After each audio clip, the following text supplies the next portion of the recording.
ได้ตั้งแต่ช่วง8 โมงแล้วนะครับค่อนข้างดีเลยเพราะว่าเช้านี้ก็มีกระสุนมาชนตัวหนึ่งนะได้ตัวนะแล้วก็นวลจันทร์นะเดี๋ยวมีคลิปให้ชมด้วยนะครับพอดีว่ามันหลุดนะครับเลยต้องมีแต่คลิปให้ชมนะครับส่วนตัวไม่มีรูปนะไม่มีถ่ายไม่ได้นะ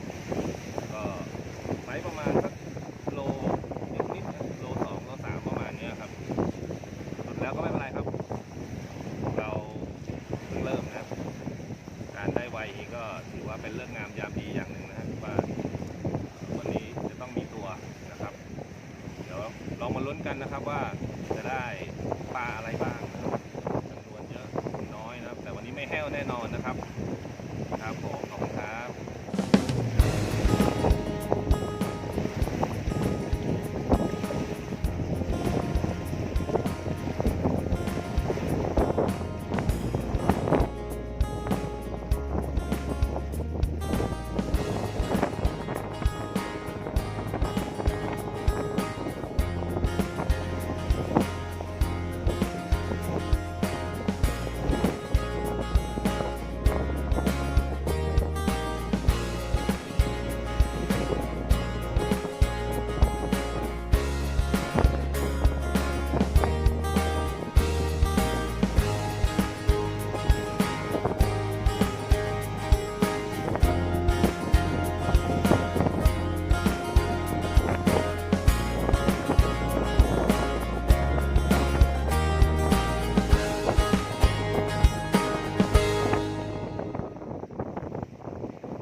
ตอนนี้เราก็มาถึงช่วงสุดท้ายของวันนะครับผมประกอบการวันนี้ได้ปลาเล็กนะครับเป็นสายปลาขาวซะส่วนใหญ่วันนี้